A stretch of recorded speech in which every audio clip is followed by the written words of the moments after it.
우리 함께 인사할까요? 할렐루야. 할렐루야. 한 주간 평안하셨습니까? 우리 옆에 있는 분들과 그렇게 인사하겠습니다. 내년에도 하나님과 동행하며 삽시다.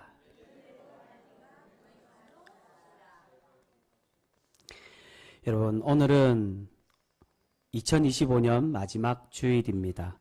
우리가 올 한 해를 돌아보시면 다들 하나님과 동행하며 그렇게 살아오신 것 같으십니까? 여러분, 우리가 올해 어떻게 되었든 어떻게 보냈든 정말로 하나님과 동행하며 꾸준히 충성되이 살아왔든 아니면 그렇지 못하고 실수하는 마음, 연약한 모습이 있었던 간에 우리가 내년에도 하나님과 함께 살아가며 하나님의 은혜로 하나님을 예배하는 신실한 예배자, 그런 거룩한 성도의 삶 모두가 되실 수 있기를 주님의 이름으로 축복합니다. 여러분, 오늘은 우리가 함께 읽은 이 사무엘상 4장의 말씀은 우리의 영적인 상태, 우리의 예배 자리를 점검하라는 하나님의 권면의 말씀이라고 할 수가 있습니다. 오늘 말씀의 표면적인 내용은 타락한 엘리의 두 아들 홈니와 비느하스의 심판을 말씀해 주는 그러한 본문입니다.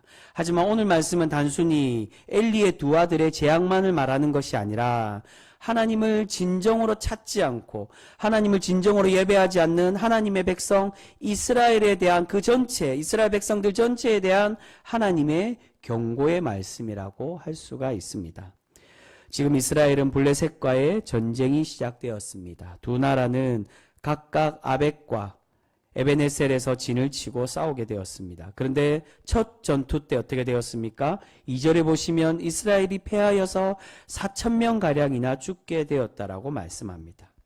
이러한 패배를 겪은 이후에 이스라엘 백성들, 이스라엘 장로들이 과연 우리가 왜 패했는지를 고민하게 되었습니다. 그리고 그 결론이 무엇으로 판명이 났습니까? 우리 3절 말씀 같이 읽겠습니다. 그 결론에 대해서 이스라엘 장로들이 이렇게 생각을 했습니다. 같이 읽습니다. 3절입니다. 시작.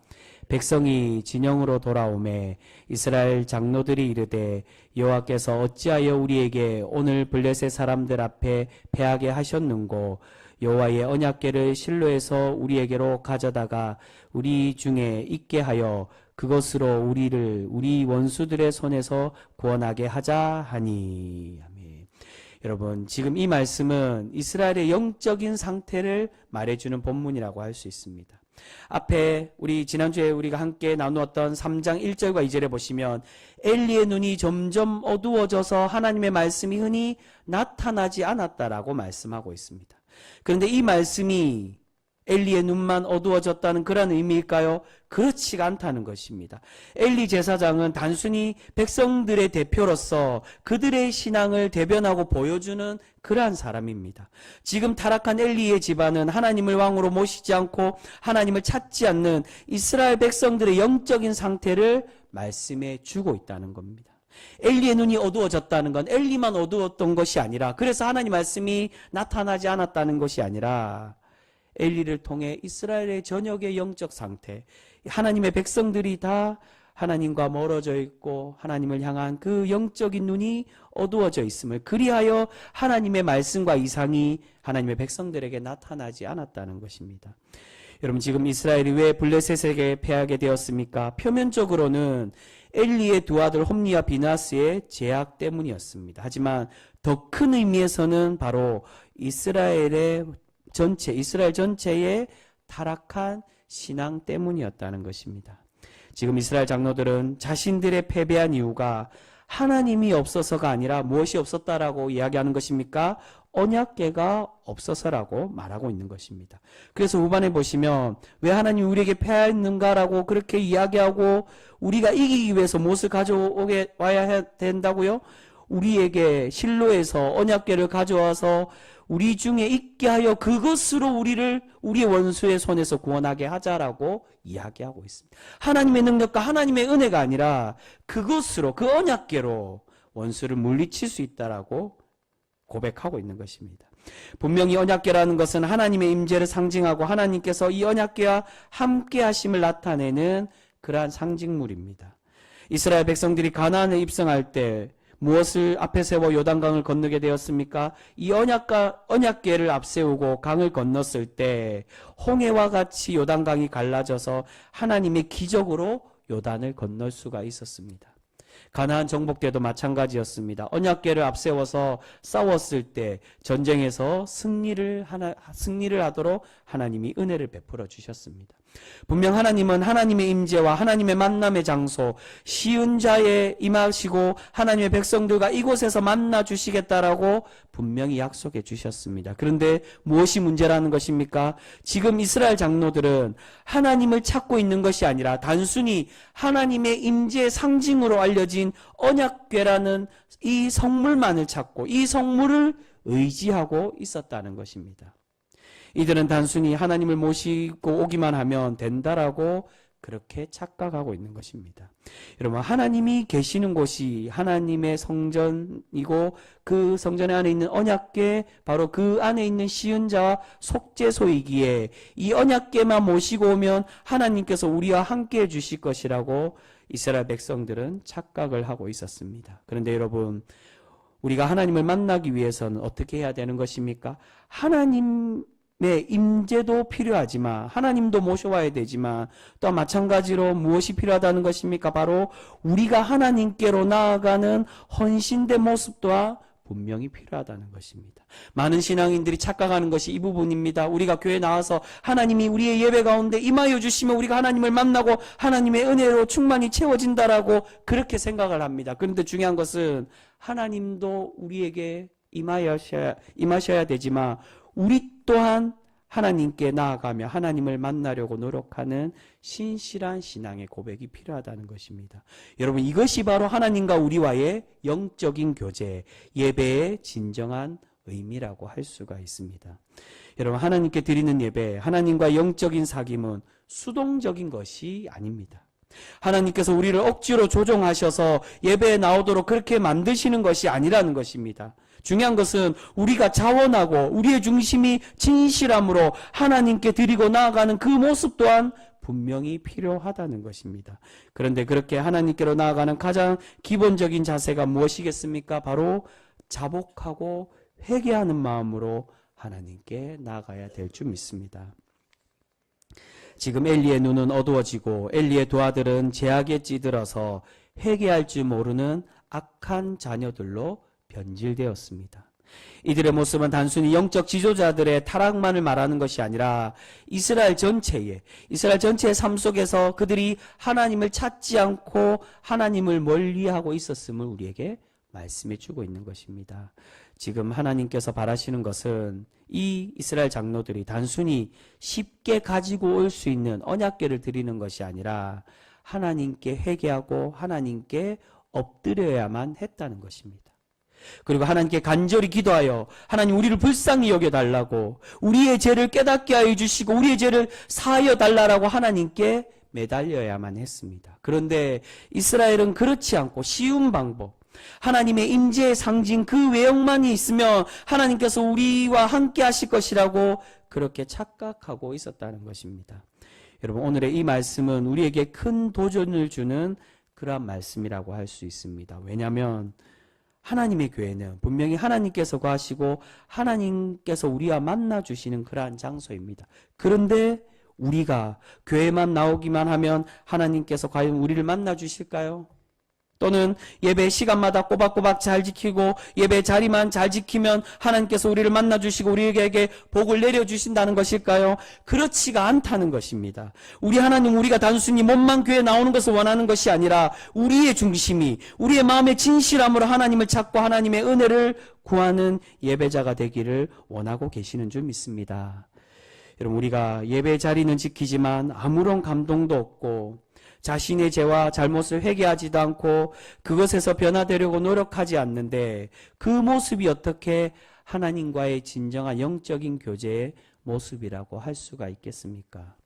여러분, 우리가 진정으로 만나야 할 분은 우리의 진정한 예배의 대상인 하나님이신데 우리는 혹여 교회를 예배하고 예배 시간만 때우는 예배를 예배하는 그러한 신앙인의 모습들은 혹여 아니십니까?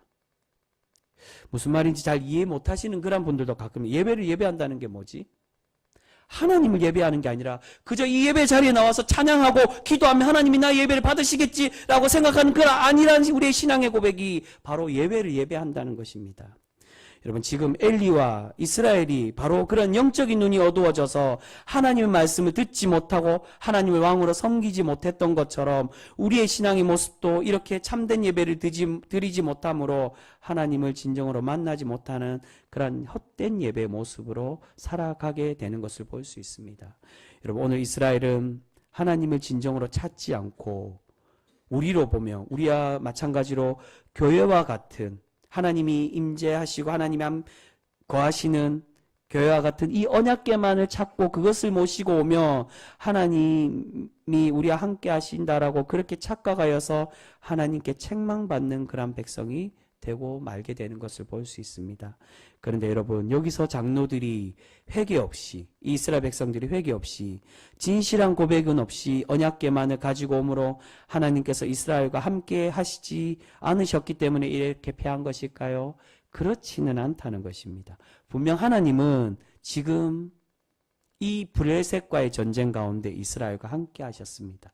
결코 하나님은 이스라엘을 포기하신 것이 아닙니다. 그런데 왜 이스라엘 백성들이 이 블레셋에게 패한 것입니까? 하나님은 지금 이스라엘과 함께 하시지만 이 전쟁에서 승리하게 하신 것이 아니라 이들이 패하도록 그렇게 만드시고 이들에게 벌을 내리고 계신다는 것입니다. 우리 10절 말씀 같이 읽겠습니다. 10절 말씀입니다. 같이 읽습니다. 시작. 블레셋 사람들이 쳤더니 이스라엘이 패하여 각기 장막으로 도망하였고 사륙이 심히 커서 이스라엘 보병에 엎드려진 자가 3만 명이었으며 하나님의 궤는 빼앗겼고 엘리의 두 아들 홈니와 비나스는 죽임을 당하였더라.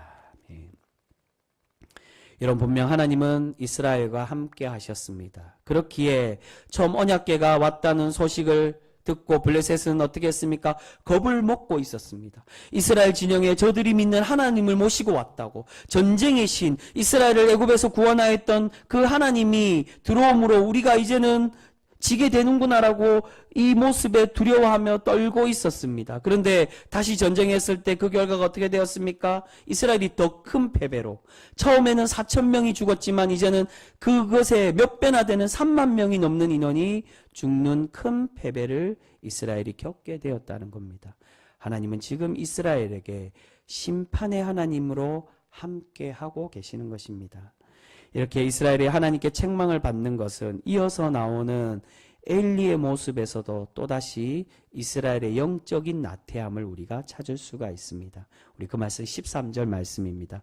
오늘 말씀 13절 말씀 같이 읽습니다. 시작. 그가 이럴 때는 엘리가 길 옆 자기의 의자에 앉아 기다리며 그의 마음이 여호와의 궤로 말미암아 떨릴 쯤이라. 그 사람이 성읍에 들어오며 알림에 온 성읍이 부르짖는지라. 아멘. 여러분, 엘리는 이스라엘이 어떻게 되었는지에 대한 소식을 기다리고 있다가 또한 언약궤를 걱정하고 있었습니다. 그 전쟁에 갖고 나갔던 언약궤가 어떻게 되었는지 그것에 대해서 걱정하고 있는데, 그런데 지금 이 걱정하는 가운데 엘리가 어디에 앉아 있다라고 말씀합니까? 13절 초반에 길 옆에 자기의 의자에 앉아 있었다라고 우리에게 설명합니다. 지금 엘리가 이 모습에서 길 옆에 자기 의자에 앉아 있었다는 것은 바로 이 엘리 제사장의 신앙의 나태함을 설명해 주는 그런 말씀이라고 할 수 있습니다.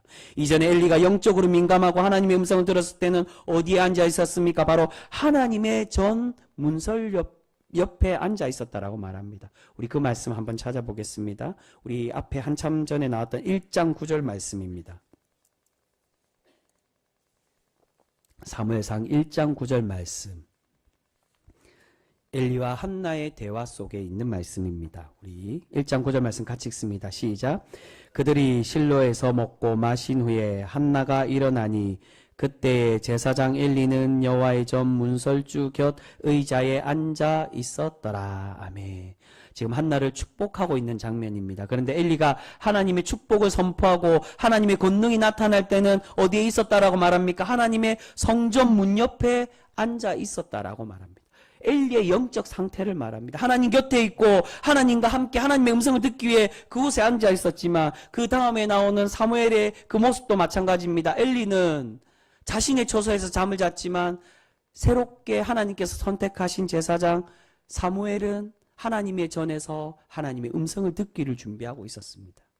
그런데 지금 이스라엘이 전쟁에서 패했다는 소식을 듣고 언약궤를 걱정하고 있을 때에 영적인 지도자 엘리 제사장은 하나님을 찾고 하나님께 매달리는 것이 아니라 자신의 편안한 자리에서 이 소식을 기다리고 있었습니다. 여러분, 이것은 이어서 나오는 말씀에서도 계속 그의 영적 상태를 보여주고 있습니다. 15절에 보시면 우리가 앞장에서도 살펴본 것처럼 엘리가 나이가 98세여서 눈이 어두워 보지 못했다라고 소개합니다. 이 말씀은 이미 3장에서 엘리의 영적인 눈의 어두움, 그가 영적인 상태가 어두워져 있음을 말합니다. 그리고 18절도 마찬가지입니다. 우리 18절 말씀도 같이 읽겠습니다. 오늘 말씀 4장 18절의 말씀입니다. 같이 읽습니다. 시작. 여호와의 계를 말할 때에 엘리가 자기 의자에서 뒤로 넘어져 문 곁에서 목이 부러져 죽었으니 나이가 많고 비대한 까닭이라 그가 이스라엘의 사사가 된 지 40년이었더라. 네. 엘리의 최후를 맞이하는 말씀이 나옵니다. 근데 그가 뒤로 넘어져서 자신의 아들들과 전쟁에 패했다는 소식을 듣고 너무나도 놀라서 뒤로 넘어져 목이 부러져 죽게 되었는데 그 원인이 무엇이라고 말합니까? 나이가 많고 비대해서 뒤로 넘어졌다라고 우리에게 말씀합니다. 여러분, 여기서 비대했단 말은 단순히 몸에 살이 찌는 그런 비대함만을 말할까요? 그렇지 않고 그에게 끼어져 있는 영적 상태, 몸에 붙어 있는 많은 죄악과 그의 영적인 둔감함을 의미하고 있습니다. 여러분, 혹시 우리도 지금 이 엘리와 같이 우리의 눈이 어두워져 있고 우리의 영적 민감도가 둔해져서 하나님을 만나지 못하고 하나님과 진정한 교제가 단절되어 있지는 않습니까? 어떤 분들은 우리의 영적인 단절을 어떻게 느낄 수 있는지 모르겠다라고 생각하시는 분들도 있습니다. 근데 여러분, 영적인 단절을 찾는 것은 그렇게 어렵지 않습니다. 우리가 제일 둔감해져 있고 오늘 이 엘리와 엘리 제사장의 아들들과 이 이스라엘 백성들처럼 무엇이 죄인지도 깨닫지 못하고 내가 죄를 지었음에도 그 죄에 대한 두려움과 또한 회개한 마음도 없이 회개할 줄도 모르고 더 이상 변화되지 않으려고 하고 거듭난 삶을 거부하게 된다면 그것이 바로 영적 비대함, 영적인 둔감함의 모습이라고 할 수가 있는 것입니다. 여러분, 지금 과연 우리의 신앙의 중심은 어디에 앉아 있습니까? 엘리가 전에 앉아 있을 때 하나님의 대언자, 복을 선포하는 사람이었지만 자신의 편한 자리, 육적인 몸이 비대하여도 죄가 끼어 있고 둔해져 있을 때는 결국 하나님께 책망받았던 것처럼 우리가 혹여 예배의 자리에는 나오고 하나님을 찬양하고 있지만 하나님 없이 예배하고 살아가는 그러한 영적인 눈이 어두워져 있는 그러한 신앙인의 모습들은 아니십니까? 여러분, 결코 하나님은 언약궤에 임재하지 않으시는 것이 아닙니다. 다음 장에 보시면은 하나님께서 이제 이 빼앗긴 언약궤가 블레셋 땅에 들어가는데 그 블레셋 땅에 어떤 일이 일어납니까? 언약궤가 가는 곳마다 하나님의 재앙이 내리는 것을 볼 수 있습니다. 그래서 결국 하나님은 스스로 이 언약궤가 다시금 이스라엘로 돌아올 수 있도록 그렇게 만드셨습니다. 분명히 이 언약궤와 함께 하셨습니다. 여러분, 우리 교회도 분명히 하나님이 함께 거하시고 함께 역사하시는 그런 하나님의 교회인 줄 믿습니다. 뿐만 아니라 우리 교회 안뿐만 아닌 우리의 삶과 우리의 모든 하나님의 백성들과 하나님은 분명히 함께하여 주시고 그 안에 거하여 주시는 분이신 줄 믿습니다. 그런데 중요한 것은 우리가 우리의 몸은 교회에 나와 있지만 우리의 중심이 진정으로 하나님께 드려지지 않는다며 우리는 하나님을 결코 만날 수가 없게 되는 것입니다. 우리가 우리의 하나님이 계신 교회에 나오더라도 우리는 하나님을 만나지 못하는 그러한 존재가 되고 말게 된다는 것입니다.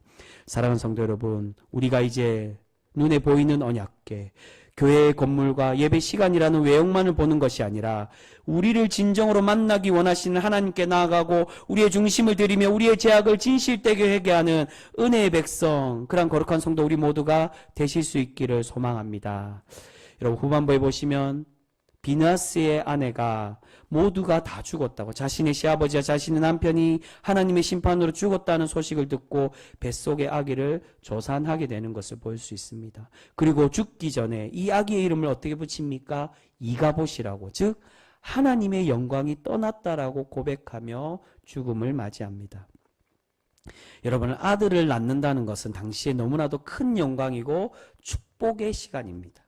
다산이 큰 복이었던 시대에 아들의 탄생은 축복받을 일이고 큰 기쁨의 모습입니다. 그런데 비나스의 아내는 어떻게 하고 있습니까? 이것을 기뻐할 수가 없었다는 겁니다. 왜 그렇습니까? 하나님의 영광이, 하나님의 임재하심이 이스라엘을, 우리의 곁을 떠나 있었기 때문입니다.